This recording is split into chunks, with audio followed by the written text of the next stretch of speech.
Halo semuanya, jumpa lagi dengan saya Yulia Agnesia.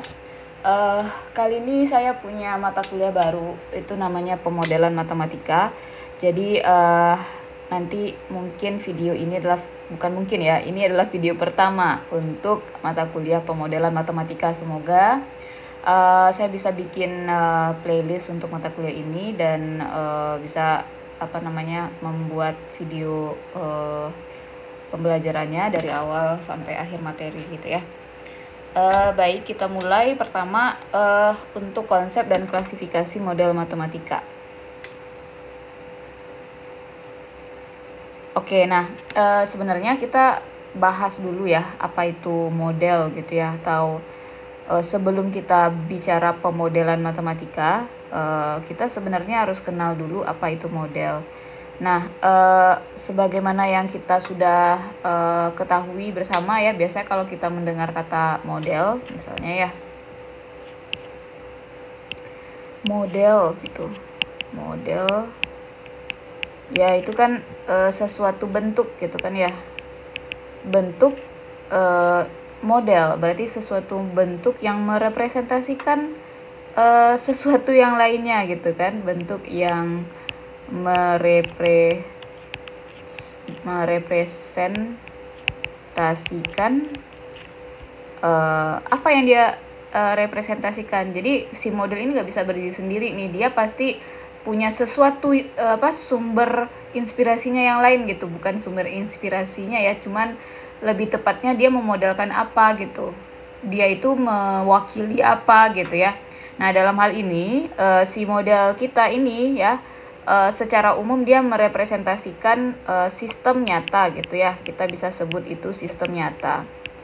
Nah, misal contoh model pesawat terbang ya, berarti bukan beneran pesawat terbangnya kan gitu ya. Ya modelnya seperti apa ya, kita bisa membuatkan miniaturnya kah, atau bentuk pesawat itu dalam ukuran yang lebih kecil, nah apalah itu namanya gitu ya. Atau bisa juga misalnya si seorang arsitek mau membangun sebuah punya proyek gitu kan, mau bikin perumahan beserta tempat-tempat lainnya gitu kan. Nah, dia harus buat modelnya seperti apa ya gitu. Jadi kira-kira seperti apa bentuk itu kalau kita buatkan dalam bentuk yang bisa kita lihat sekarang gitu. Jadi kita nggak perlu bangun beneran dulu. Jadi kita lihat dulu, misalnya dia mau presentasi nih di depan si kliennya, ya mungkin dia bisa buatkan maketnya dulu ya, istilahnya maket kan ya gitu ya. Nah, jadi intinya model itu adalah bentuk yang sederhana sebenarnya ya, yang bisa merepresentasikan sistem nyata yang mungkin lebih kompleks seperti itu. Nah, sekarang mungkin kalau secara umum model itu sesuatu yang cukup umum juga ya, bisa dalam berbagai bentuk gitu. Seperti halnya yang sudah kita bahas tadi, bisa dalam bentuk objek ya, objeknya apa? Objeknya bisa gambar secara fisik gitu kan ya, atau bisa juga kalau kita bicara matematika ya, objeknya sekarang bukan gambar lagi ya, namun kita bicara objeknya itu adalah notasi matematika ya, misalnya dalam bentuk persamaan ataukah dalam bentuk fungsi gitu ya. Atau bisa juga objek itu dalam suatu bahasa, misalnya ya, matematika salah satu bahasanya. Nah, kalau bahasa yang lainnya misalnya algoritma kah gitu kan. Gambar juga ya, tadi sudah disampaikan ya, gambar itu juga merupakan suatu model. Nah, sekarang kita fokus ya ke model matematika ya. Sebelum kita bicara pemodelan matematika ya, sebenarnya kita akan lebih baik sebenarnya kita bahas dulu apa itu model matematika. Nah, tadi sudah dibahas ya, kalau model itu suatu bentuk atau representasi dari sistem nyata. Nah, model matematika itu adalah suatu bentuk yang merepresentasikan ya. Jadi dia itu adalah bentuk abstrak di sini. Jadi dia tidak terlihat sebenarnya gitu ya. Lebih ke mentalisnya gitu ya. Nah, jadi representasi abstrak. Jadi modelnya itu abstrak dari suatu sistem ya, atau suatu fenomena atau masalah dunia nyata ya, sistem nyata, di mana si fenomena sistem nyata atau si masalah dunia nyata ini direpresentasikan ke dalam bentuk, ya kan, persamaankah, fungsikah, atau suatu formula, rumus gitu ya, atau struktur matematika yang lainnya gitu. Nah, jadi bedanya dengan model-model yang lain itu adalah wujud dari representasinya, seperti itu. Nah, sekarang next. Sekarang baru nih kita bahas apa itu pemodelan matematika. Nah, kalau pemodelan matematika ya, namanya aja pemodelan, berarti di situ ada tersirat bahwa proses gitu ya. Proses pemodelan, ya kan? Proses pemodelan atau ya proses merepresentasikan gitu ya, merepresentasikan si sistem nyata tadi itu ke dalam model matematika ya, ke dalam si bentuk abstraknya itu, objek abstraknya si matematika itu. Jadi kalau model matematika itu adalah wujud dari representasi sistem nyata dalam matematika, kalau pemodelan matematika itu adalah proses bagaimana cara kita memodelkan sistem nyata ke dalam ke dalam objek matematikanya, seperti itu. Nah, apa saja ciri-ciri model matematika? Nah, pertama itu dia yang jelas abstrak ya. Jadi fungsi itu kalau kita lihat seperti apa ya? Mungkin kita bisa visualisasikan dalam bentuk grafik atau kurva seperti itu ya. Tapi dia sesuatu yang abstrak seperti itu ya. Jadi pertama dia abstrak. Ciri-cirinya dia nanti akan menggunakan simbol, variabel ya. Simbolnya itu akan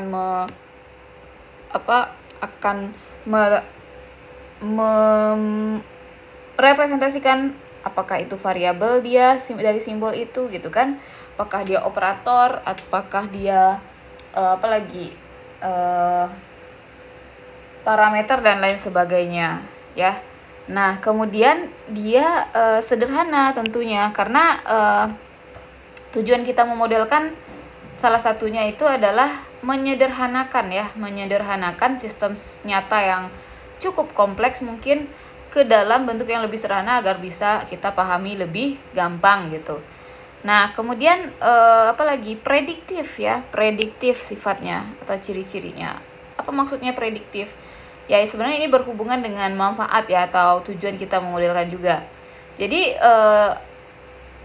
faktor atau alasan kita memodelkan itu, misal nih kita mau melihat hubungan nih antara satu faktor dengan faktor yang lainnya atau variabel satu dengan variabel yang lainnya dalam suatu sistem nyata, itu terlihat ya sepertinya ada hubungan nih gitu. Cuman susah untuk menentukan hubungannya itu bagaimana. Nah, matematika atau model matematika itu akan memberikan wujud yang lebih konkret sebenarnya ya. Ya dia memang abstrak tapi lebih bisa kita pahami wujud hubungannya itu dalam bentuk suatu rumus misalnya atau persamaan. Nah, nantinya ya dengan adanya model itu atau rumus itu kita bisa nih melihat hubungannya dalam jangka panjang atau membuat kita bisa memprediksi atau mensimulasikan si perilaku sistem tersebut.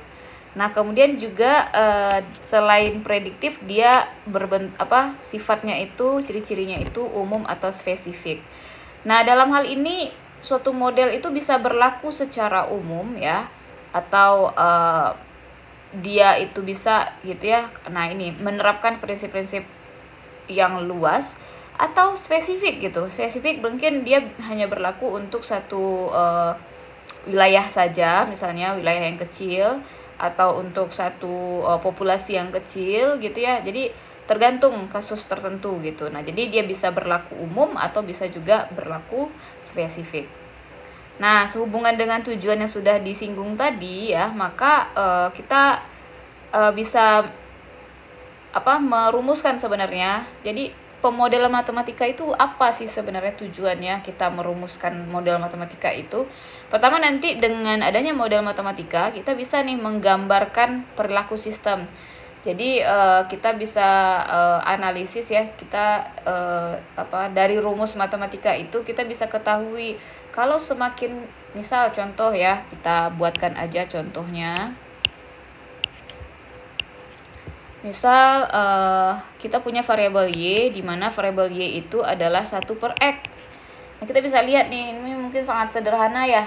Jadi kalau misalnya x-nya semakin besar, kita tahu nih si variabel y ini nanti dia akan mengecil ya, kalau kita lihat dari segi hubungannya. Nah, atau kalau dia sistem, mungkin ini nggak cukup ya untuk menceritakan sistem karena ini hanya satu persamaan. Jadi intinya adalah dengan adanya model matematika, kita bisa menganalisis model itu sehingga bisa mendeskripsikan perilaku dari sistem yang kita modelkan tersebut. Atau bisa juga sebagai prediksi ya, memperkirakan hasil atau kejadian di masa depan. Nah, seperti yang saya bilang tadi, mungkin aja X-nya ini adalah jumlah uang misalnya, jumlah uang kalau makin membesar ya.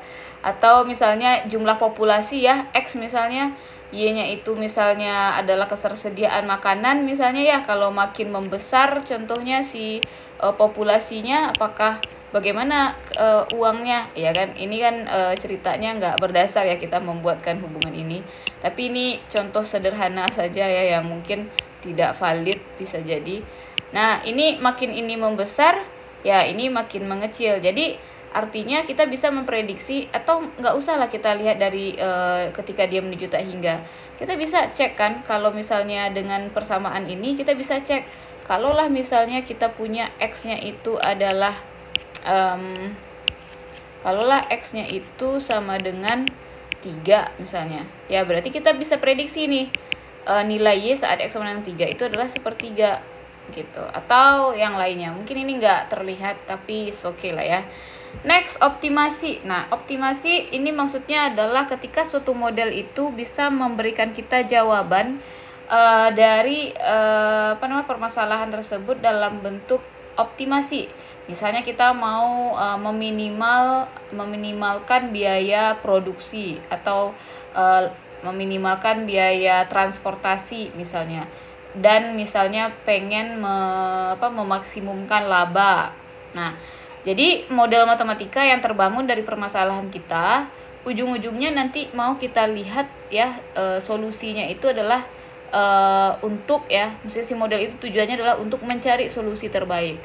Kalau prediksi tadi memperkirakan hasil, kalau optimasi itu dia hanya bisa memberikan solusi yang terbaik. Jadi banyak ya jenis model itu, dan dia seringkali ya dan si model itu punya tujuan masing-masing gitu ya.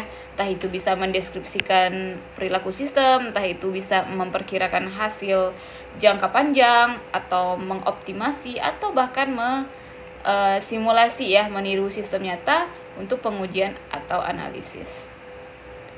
Nah, sebelum kita memodelkan ya, ada baiknya kita harus mengenali dulu apa saja sih sebenarnya komponen pemodelan. Nah, pertama ada namanya itu adalah variabel. Oke. Nah, variabel ini dia adalah suatu nilai gitu ya, atau besaran, di mana besaran ini nilainya itu tetap, atau nilainya itu berubah-ubah ya. Jadi kalau misalnya dalam notasi matematika biasanya kita sering mengambil simbol itu X atau Y ya, yang familiar. Nah, apakah selalu X dan Y? Tentu saja tidak ya. Jadi untuk variabel ini besaran yang nilainya itu berubah-ubah gitu. Nah, apa saja contohnya? Ya waktu, suhu, jarak, dan lain sebagainya. Dimana ya itu nilai pasti berubah-ubah, bukan berdasarkan keadaan dia itu berubah-ubah, tapi memang ya kita bisa ambil nilainya itu berbeda-beda gitu kan ya. Nah, sedangkan untuk parameter itu adalah konstanta atau besaran juga ya, konstanta sebenarnya yang mempengaruhi hubungan antara variabel. Jadi dia itu konstanta di sini dalam hal ini. Kalau dia konstanta artinya dia itu nilainya tetap sebenarnya kan. Ya, nilainya itu tetap ya. Nantinya si parameter yang nilainya tetap ini akan mempengaruhi hubungan antara si variabel. Nah, tapi dalam suatu kondisi ya, itu bisa saja nilai pada suatu kondisi itu akan berbeda dengan kondisi yang lainnya. Contohnya saja laju kelahiran misalnya kan ya. Laju kelahiran itu tetap, tapi ya asumsi lah misalnya ada laju kelahiran di suatu wilayah, populasi di suatu wilayah itu tetap dari tahun ke tahun. Tapi kalau kita bandingkan dengan wilayah lain misalnya ya, dia juga punya laju kelahiran tersendiri ya, dipengaruhi oleh faktor lingkungan dia juga gitu. Nah, ya kan, atau bisa juga seperti koefisien gesekan misalnya. Ya, antar dua benda yang berbeda tentu saja koefisien gesekannya akan berbeda juga, tapi nilainya pasti akan tetap untuk suatu dua jenis benda ya. Itu beda antar dua pasang benda ya, tapi atau maksudnya saya kalau beda bendanya ya koefisien gesekannya tentu saja berbeda. Tapi kalau selama bendanya itu aja terus ya pasti si koefisien gesekannya akan tetap terus gitu ya. Nah, itu parameter. Next terakhir itu ada konstanta. Nah, konstanta di sini itu justru di sinilah dia yang tetap nilainya apapun keadaannya gitu ya. Sorry. Alhamdulillah. Nah, banyak hal sebenarnya ya. Jadi seperti nilai awal. Nilai awal itu kalau misalnya ada 10 bakteri di awal ya, mau seperti apapun nanti keadaannya ya 10 bakteri di awal itu tidak akan pernah berubah ya, tetap 10 gitu kan. Nah, dia adalah suatu konstanta kalau bisa kita nanti kita operasikan. Nah, dia pada akhirnya adalah suatu konstanta. Lalu selain ada variabel, parameter, konstanta. Nah, ketiga-tiga ini nanti bisa membangun suatu fungsi atau persamaan atau apa sih bentuk hubungan gitu kan antara ketiga komponen ini. Nah, si persamaan atau fungsi inilah nanti yang akan menceritakan atau mendeskripsikan sistem nyata kita. Jadi persamaan atau fungsi itu adalah hubungan matematis ya kan yang memuat variabel, parameter dan konstanta. Nah, konstanta ini sebenarnya tidak wajib ya. Ya, sebenarnya tetap ada konstanta ya, kita bisa misalkan konstantanya 0 gitu ya. Nah, selain adanya persamaan atau fungsi, seringkali ada juga sistem itu yang mempunyai batasan atau constraint ya. Nah, ini sering kita lihat di pemodelan optimasi, di mana mungkin X variabel yang variabel yang ada pada masalah itu adalah suatu jumlah barang misalnya kan. Nah, tentu saja di sana ada batasan, nggak mungkin jumlah barang itu negatif seperti itu kan. Nah, makanya kita punya batasan nih untuk model ini. Misalnya jumlah barang A itu X, jumlah barang B itu Y. Maka dalam hal ini kita harus buatkan batasan gitu ya untuk si jumlah barang itu. Misalnya X besar sama 0 dan Y besar sama 0 seperti itu. Dan lain sebagainya nanti ya. Nah, sekarang kita masuk ke klasifikasi model matematika. Nah, berdasarkan sifatnya itu kita punya model deterministik dan juga model stokastik. Nah, model deterministik itu adalah model di mana hasilnya itu sepenuhnya ditentukan oleh parameter dan juga kondisi awal. Tidak ada unsur acak atau tidak ada pembicaraan mengenai probability di sini. Jadi kalau misalnya hasilnya adalah 2, ya 2 seperti itu. Jadi dia model ini hanya memberikan hasil berdasarkan parameter dan kondisi awal. Nah, contohnya apa? Contohnya persamaan gerak Newton ya, model pertumbuhan populasi eksponensial ya. Jadi itu adalah model-model dalam bentuk deterministik. Jadi tidak ada di sana misalnya model eksponensial untuk populasi ya, itu kan PT sama dengan A E pangkat RT gitu kan. Di situ tidak ada unsur acak di sana, tidak ada variabel yang random atau random variabel, nggak ada di sana itu peluang, nggak ada. Jadi makanya di situ jenis modelnya adalah deterministik. Nah, sebaliknya kalau misalnya si model itu punya unsur acak atau ketidakpastian, dalam hal ini direpresentasikan dalam peluang nanti, rumus peluang, maka model ini disebut dengan model stokastik. Jadi ada unsur acak ya atau ketidakpastian yang mana nanti pada akhirnya hasilnya itu akan bersifat probabilistik. Jadi tidak pasti gitu ya. Jadi kita tidak bisa bilang oh oke, berarti ini jawabannya dua ya, dia belum tahu, dia akan memberikan jawaban dalam bentuk peluang seperti itu. Misalnya 0,1 itu adalah peluangnya, hasilnya 1, 0,9 hasilnya itu adalah 2 mungkin kalau misalnya kemungkinan hasilnya ada 2 seperti itu. Nah, apa contohnya? Ya, contohnya itu adalah model antrian, rantai Markov, model keuangan yang melibatkan fluktuasi pasar. Next, itu ada berdasarkan jenis variabel. Kalau variabel kita ini bersifat diskrit atau terpisah, maka modelnya adalah model diskrit ya. Jadi kalau variabelnya diskrit, modelnya diskrit. Apa contohnya? Model jaringan komputer, model antrian ya. Sebenarnya kita bisa lihat bagaimana di sana jenis si variabelnya itu apakah dalam satu interval waktu, misalnya contohnya variabel waktu. Nah, itu kan udah jelas itu variabel continue ya. Nah, jadi berarti model yang melibatkan waktu sebenarnya itu adalah discrete tapi continue, tapi tidak semua ya. Jadi tergantung kita lihat modelnya gitu ya semua. Karena tidak hanya satu variabel yang terlibat dalam satu model gitu ya. Kemudian model di mana variabelnya bersifat kontinu, nah itu disebut model kontinu. Ya, persamaan diferensial kontinu, ya udah pasti itu adalah model kontinu atau model aliran fluida gitu. Oke, next. Kemudian ada dari berdasarkan segi waktu, itu ada statis dan dinamis. Kalau misalnya statis berarti model yang tidak bergantung pada waktu. Ya, variabelnya tetap atau dalam keadaan yang seimbang. Misalnya model kesetimbangan kimia atau model ekonomi jangka panjang. Jadi mungkin ini belum tergambar ya kalau misalnya untuk model kesetimbangan kimia atau ekonomi. Ini model yang tidak bergantung pada waktu ya. Jadi mungkin kalau dalam model matematika misalnya hubungan antara apa contohnya ya? Ya, seperti saya sudah jelaskan di kelas ya. Misalnya X itu intinya adalah model itu bukan fungsi waktu. Bisa kita bilang seperti itu ya.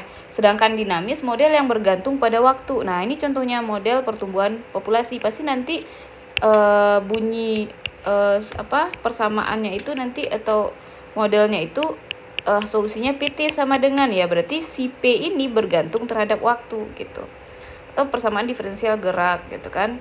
Nah, kalau model pertumbuhan kan DT DP per DT. Nah, tetap aja si P ini kan model jumlah populasi dalam waktu yang dimana di sini kalau berubah waktunya ya berarti seberapa besar perubahan waktu akan mempengaruhi perubahan populasi seperti itu. Nah, sekarang kita masuk ke klasifikasi model berdasarkan hubungan variabel. Ada yang linier, ada yang non-linier. Nah, yang linier ini ya seperti hubungan pada persamaan garis ya, yang ya pasti nanti kalau linier itu bisa direpresentasikan dalam suatu garis lurus gitu ya. Seperti halnya ini persamaan garis. Ada variabel di sana, ada konstanta. Di sini karakteristiknya adalah variabelnya itu pangkat 1 ya. Kemudian ada model nonlinier di mana hubungan antara variabelnya itu bersifat nonlinier ya.